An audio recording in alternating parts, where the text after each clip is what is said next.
Hello, I'm Christopher Pennell, and I'll be presenting our abstract titled To Pee or Not to Pee. Is Urinalysis useful in the evaluation of pediatric blunt abdominal trauma? We have no disclosures. Trauma is a common reason for which children seek medical care. Blunt mechanisms of injury are the most common and result in clinically important injuries in about 2% of cases. Clinicians use physical examination and laboratory studies to risk stratify children and determine which ones should undergo cross-sectional imaging. The role of microscopic hematuria for predicting these injuries, however, remains unclear.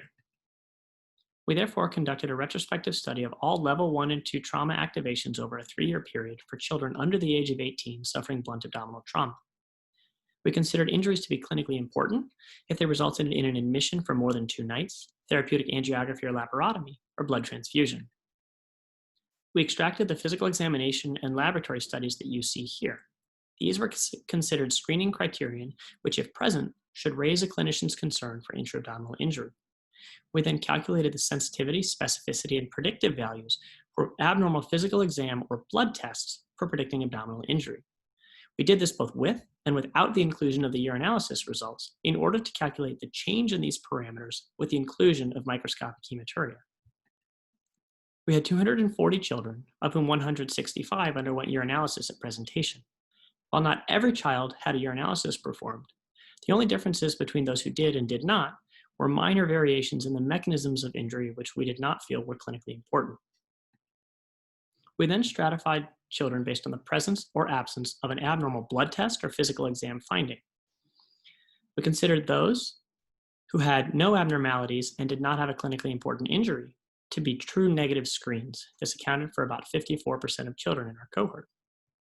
Similarly, a child who had at least one abnormal blood test or physical exam finding, but did not have a clinically important injury, was considered to be a false positive screen.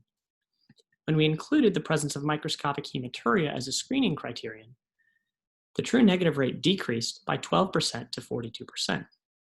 Correspondingly, the false positive rate increased by 12%. In other words, the addition of microscopic hematuria did not change the sensitivity or negative predictive value, but decreased both the specificity and the positive predictive value. In summary, all children with clinically important abdominal injuries had other risk factors for injury, like an abnormal physical exam or an abnormal blood test. No child with isolated microscopic hematuria had a clinically important abdominal injury. Therefore, using microscopic hematuria as a screening criterion for obtaining an abdominal CT would increase the number of CT scans performed without increasing the number of injuries identified. We therefore believe that urinalysis should not be used routinely in the evaluation of pediatric blunt abdominal trauma.